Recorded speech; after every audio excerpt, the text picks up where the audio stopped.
3, 2, 1. Hey, welcome to Bluecore's Data Insights and Strategy webinar. I'm Ben Kruger from our strategy team, and I'm really excited to introduce you to our team and some of the new offerings that we've made available. Our team is obsessed with retail and retail data.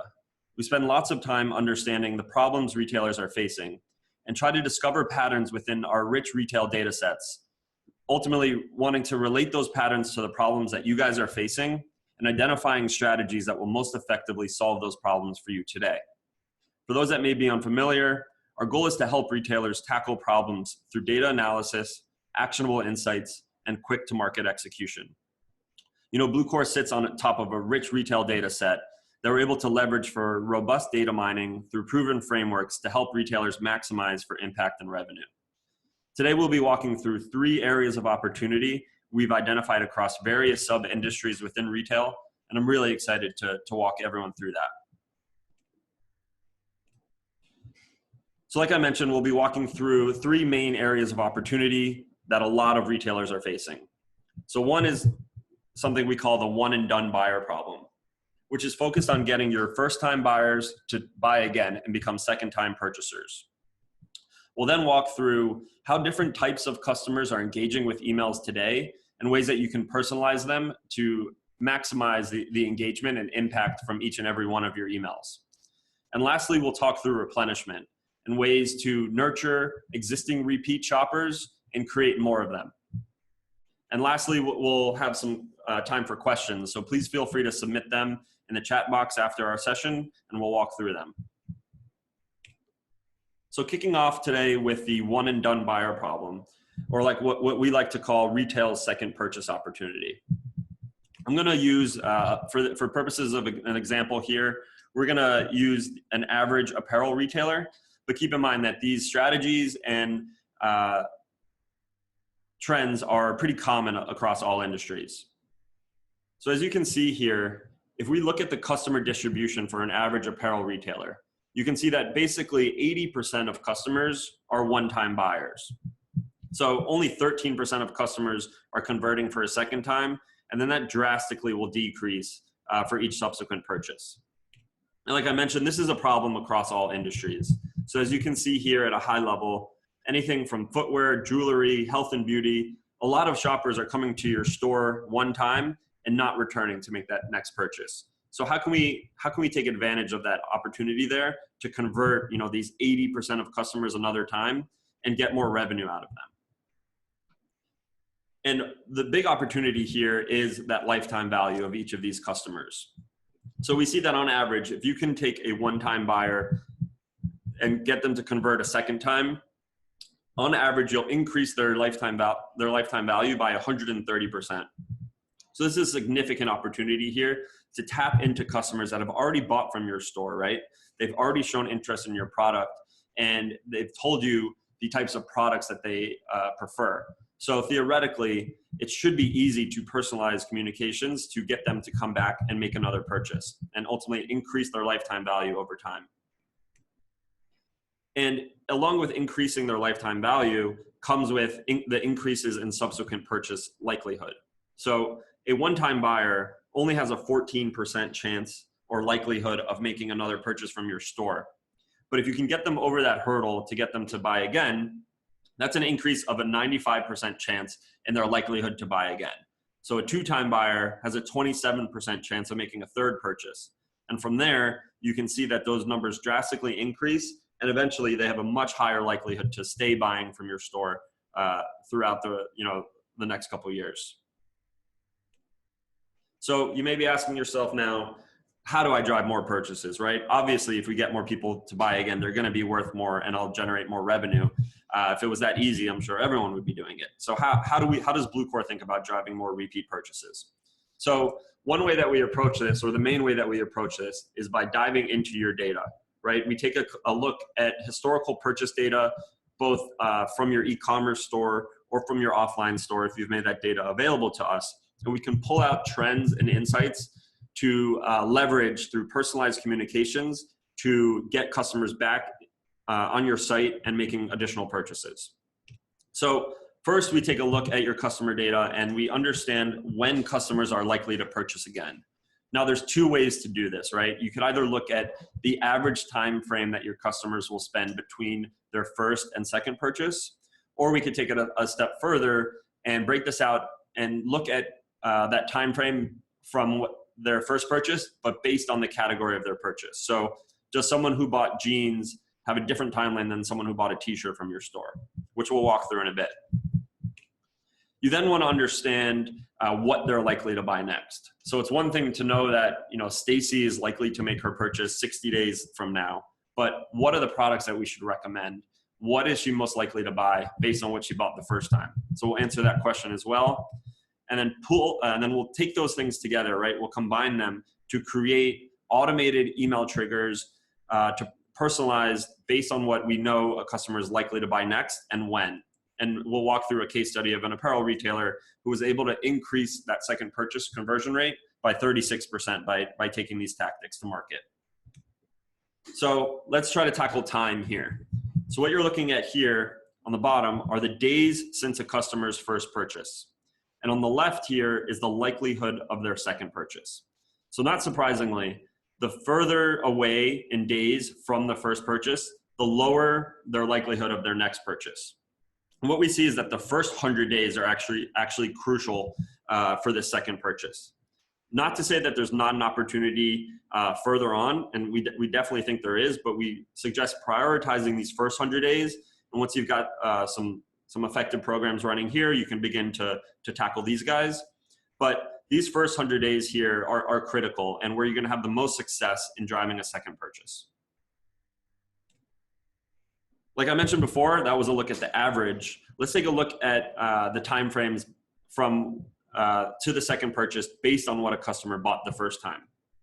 So as you can see here, if we look at an activewear buyer, right? So this is someone who came to your store and bought something from the activewear category for the first time. Their next purchase on average was 48 days after that first one. Very different than a denim shopper, right? This person looks like they're coming back 92 days later for that purchase. So if we were to send this message at, let's call it 75 days, right? Somewhere in the middle, that's way too early for this denim buyer and way too late for this activewear buyer. So using the average time frame is a good phase one, but it starts to get really compelling and effective when you can start layering in what you know about a customer and the product that they have a preference to. So ideally, you're triggering these things based on what the data is telling you, right? So a sweater buyer might get their email 50 days later, where someone in dresses, we're looking at like 70 days. And of course, we can automate this with our tools, but it's great to see a visual of you know, how your customers are behaving with your site and making their purchases.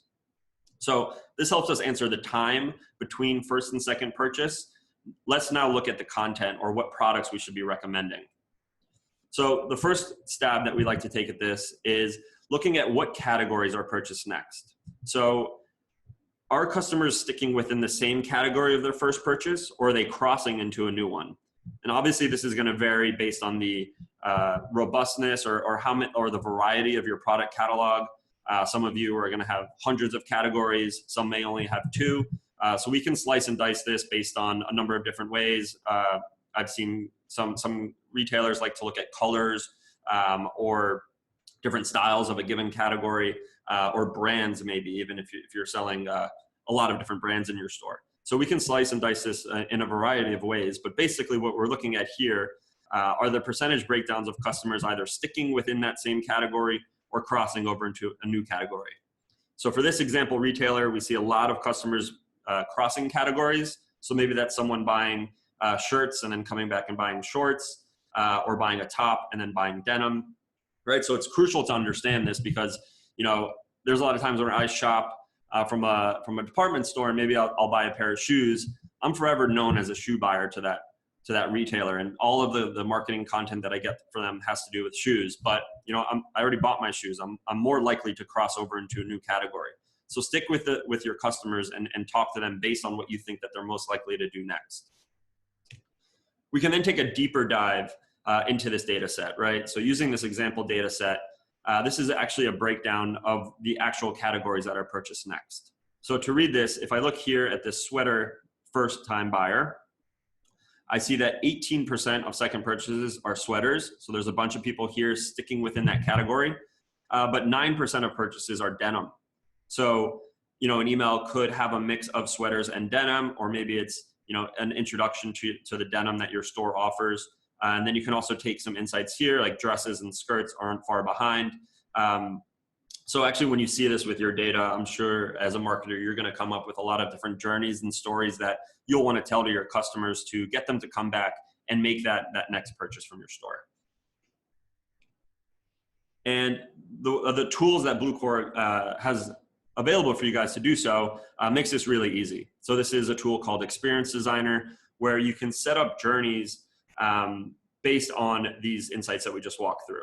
So here, right, we've got a second purchase or post-purchase journey kicking off 54 days after someone's first purchase from your store. And this is based on what they initially purchased. So for example, let's say this is a denim buyer for the first time. 54 days later, we're going to start off this experience. And then within this first email, we're going to leverage the insights that we just walked through to show content based on what's most likely to be purchased next. Now, of course, you're probably thinking I'm going to need to create, 20 or 30 of these journeys. You're not, actually. So Bluecore can automate all of this for you and turn this into a dynamic and personalized trigger that's going to send at the right time and feature the right products and content based on what someone's likely to purchase next. And then here, always a best practice to continue a customer's journey. One email isn't going to change everything, right? So here we're splitting customers by whether they opened or didn't open this initial email. If they didn't open it, maybe we want to try an ad on Facebook to get them to click through and come back to the site. Or if they did open it but still haven't converted, maybe we try additional emails, maybe throw in an offer down the line, something like that. So regardless of how you're going to structure your campaign, there's 4 keys to keep in mind to make this as successful as possible. So first, timing, right? Treating all customers the same is not going to work as well as personalizing these triggers to go at the right time based on what we know from your average customer behavior of when they're likely to make that next purchase. Next, of course, is the recommendation. So, you could send an email at the right time, but if it doesn't feature the right products or the right content, it's probably not going to work as well. So you want to make sure that you've got the timing locked down and you've got the right product mix in there to get that customer really excited and interested again in your store. You then want to think about the channel, right? So you can be running this through email initially, but then you want to start to think about expanding into other channels. If a really good email may have a 40% open rate, but there's still 60% of your customers there that haven't opened that email. So try mixing it up with search and social and combining all these things together and really, driving that message home of, we know what you want to buy and we know when you're going to buy it. So let's generate that interest and get you to come back to our store. And then lastly, of course, automation. We don't expect you guys to hire a whole team to build these things out.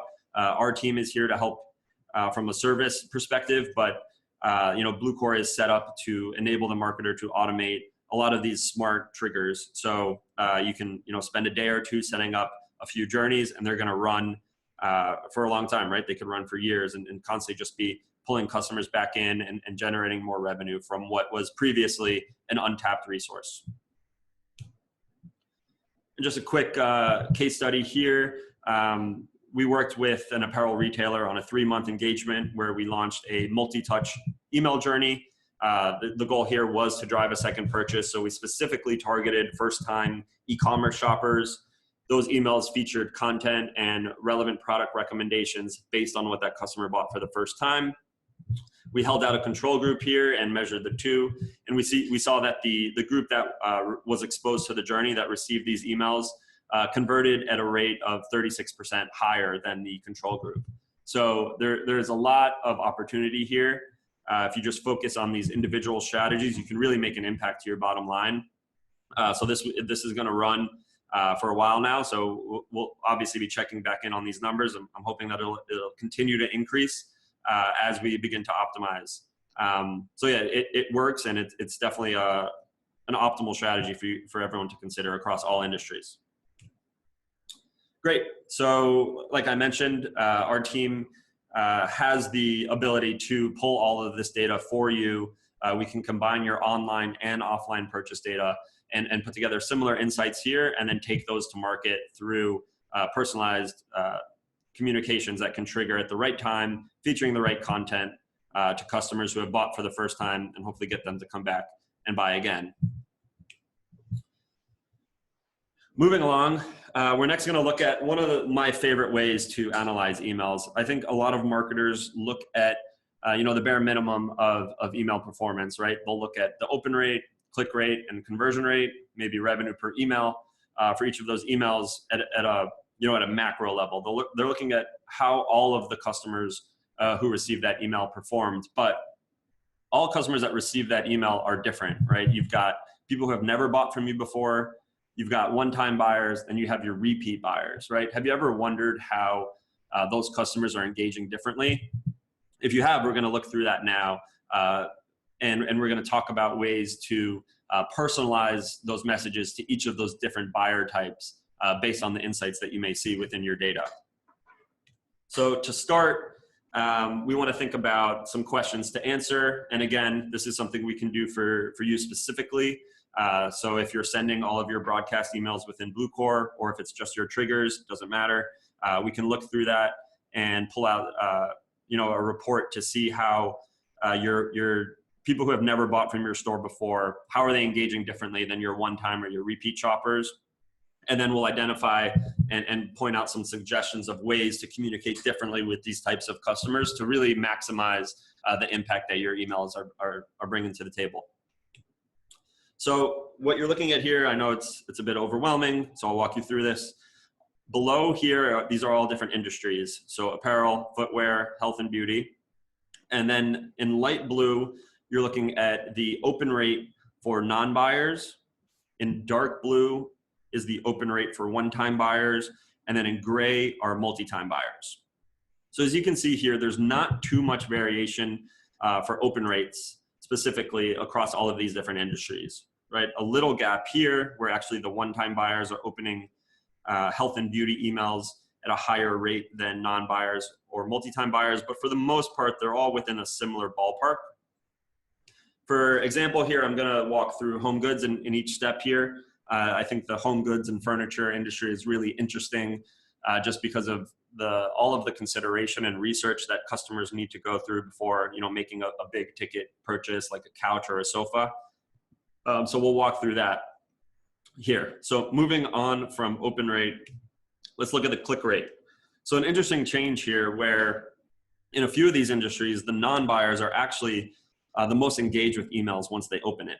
So technology, sporting goods, home goods, health and beauty, hardware, footwear, food and beverage, non-buyers, people who have never bought from your e-commerce store before, are clicking through emails at a higher rate than anyone else. So there's significant opportunity to perhaps personalize these emails for your non-buyers specifically, maybe throw in an offer or a buying guide, how to buy from my store or what you can expect in terms of shipping, if it's a high ticket item, like for home goods, right? You've got your non-buyers, they're clicking 1% higher than the one-time and your repeat buyers, right? So these people are doing their research, they're getting your triggers, and they're clicking through. So they're interested, there's high intent there. So if you could capitalize on that when they land on your site and get them to convert, there's a lot of opportunity there to drive that first purchase. So when we move to conversion rate, not surprisingly, things actually flip here. So the multi-time buyers have much higher conversion rates across the board than one-time buyers and non-buyers. And I don't think this is too surprising. These people have a high affinity for your store or your brand.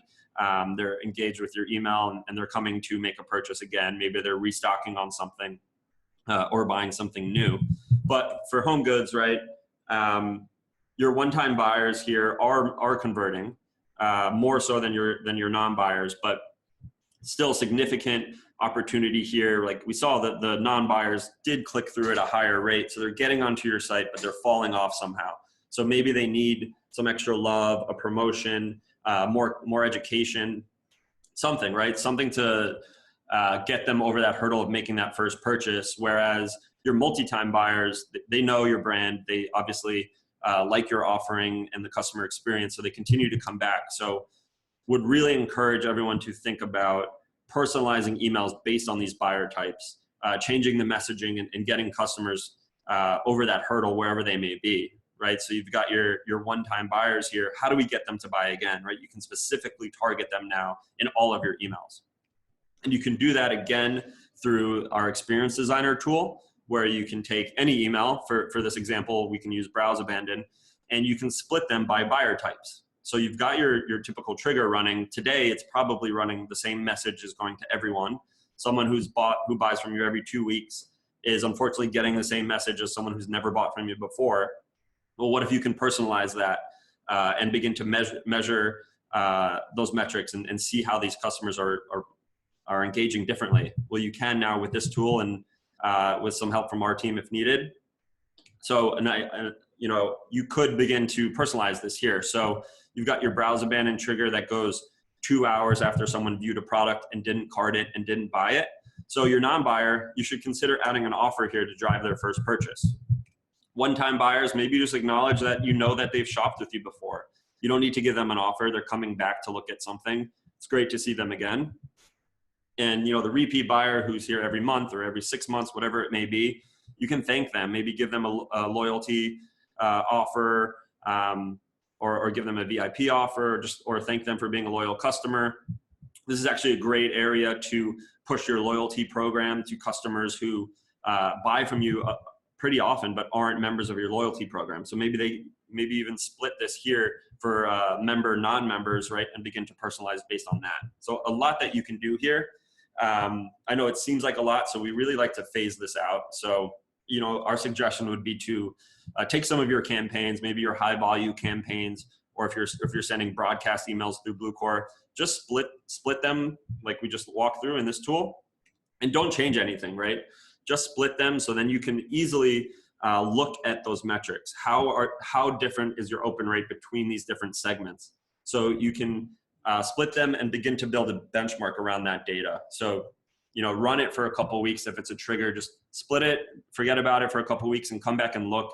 And you're going to see the differences in those metrics. And then you can begin to optimize, right? You can begin to click into things and maybe change the subject line or add an offer here or there, change the messaging in each of these little, micro segments of your triggers or your broadcast email campaigns.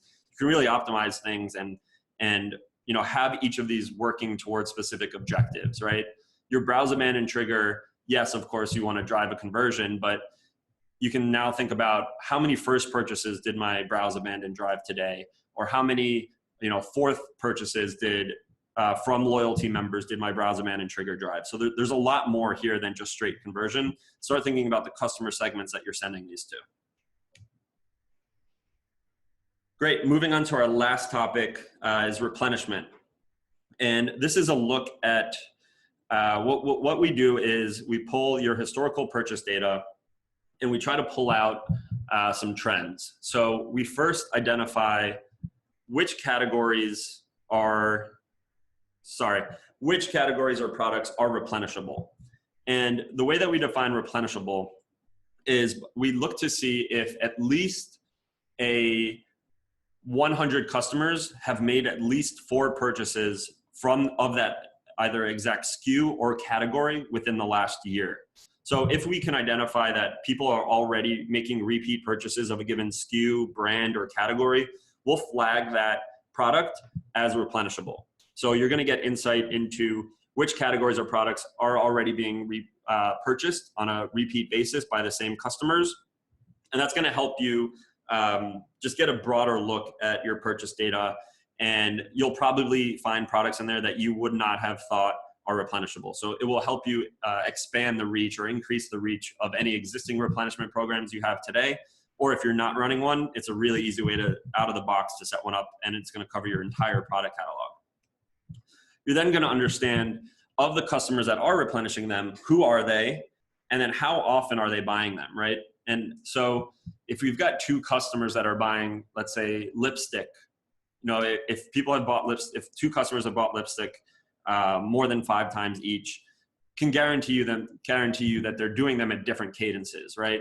So if you were to send replenishment emails using an average time frame, it's going to be very different for each customer. So it's not going to be the best experience. It's going to be too late for one customer and too early for others. So what if you could send them based on when you know that a customer is shopping? That's what we're going to answer here. And then lastly, are there customers that have bought replenishable products once or twice? If so, how can we get them to continuously repurchase those and then become what we call replenishers? So let's dive in. Quick definitions. A replenisher is someone who has purchased the same product or category 4 or more times. And a non-replenisher is someone who has bought that less, right? So the goal here is to nurture these repeat shoppers, the replenishers, by triggering messages to them based on their personal buying cycle. We know how often they come to your store, so let's continue to use that cadence to keep them, to nurture them and keep them to keep making those repeat purchases. And then for those that have bought 1 or 2 times, we can use the optimal repeat purchase rate, which we'll talk through in a second, to hopefully get them to come back and make a purchase, and then get them into their own buying cycle and continue to replenish.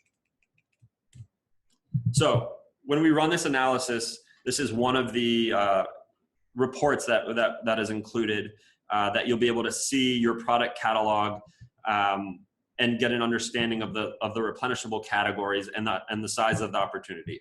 So I'll walk through this. This is all an example health and beauty retailer. So we have different categories of products here, and we calculate an average purchase cadence from the customers that we define as replenishers.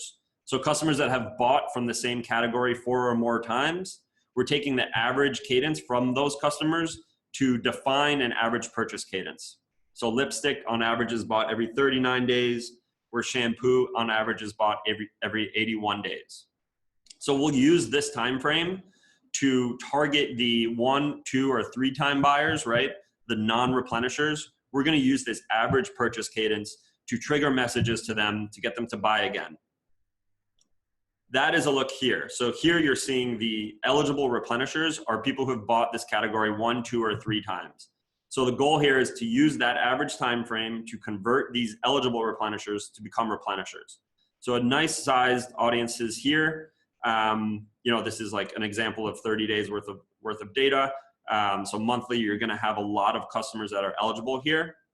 And so these 26,000 customers here, let's say they bought lipstick 39 days ago, that's when they're eligible for this trigger. You can then see here the customers that are already replenishing. So these are the people who have bought from this category 4 or more times. They're going to get these email triggers based on their individual purchase cadence. We'll look at that in a second. But just the key thing to remember here, these are people who have bought 4 or more times. These are people who have bought less than 4 times. And they're all going to get messages based on either the average time frame of the category that they bought or their individual purchase cadence. And then lastly, it's really interesting maybe for your merchandising team or for marketers as well, you're going to get a look at how many products within this category is Bluecore deeming as replenishable. So we always hear that there's a lot more products in here than you'd expect. And I think that's really powerful for you to go back to your merch team or to your broader marketing team and explain to them that there's a lot more than maybe the 5 existing replenishment triggers that you already have running, right? There's a lot more here that can get scooped up into this replenishment trigger that Bluecore can power. So this is a look at your product set. There's a lot here, and marketers always geek out about this when we present the findings of their products to them. So like I mentioned, customers are going to get these emails at different times. So you're looking at here of a sample audience. If we were to be sending this trigger today, you're seeing a few things. So you've got the customer. These are all fake email addresses, so no PII here. So you've got various customers, and you've got the number of purchases that they've made from this category. So this MA@Gmail has bought lipstick 6 times. This person, SA@yahoo.com, has bought lipstick 1 time. So as you can see, the cadence of when they're getting this email is very different. This person at the bottom here who has bought lipstick one time is going to get this trigger at the average time frame of how often customers buy lipstick, 39 days. This customer who is a frequent buyer of lipstick is getting this email at their individual purchase cadence, right? So it's almost 2 weeks shorter than the average. This person comes to your store often, so we should be communicating with them based on that, not this 2 week later cadence. And then also we have the product of their last purchase, which you can either choose to highlight within the email, like do you need to refill this, or you can make recommendations based off of that. We do see that customers tend to bounce around within categories. So some customers will stick with the same SKU over and over again, while some will buy different lipsticks over time. So it's really powerful to be able to give all of those options to your customers. So you've got really personalized content going at the right time to these buyers. So like I said, you can set up a trigger after you have this analysis. You can set up a trigger within Bluecore. This is just a snapshot of an audience.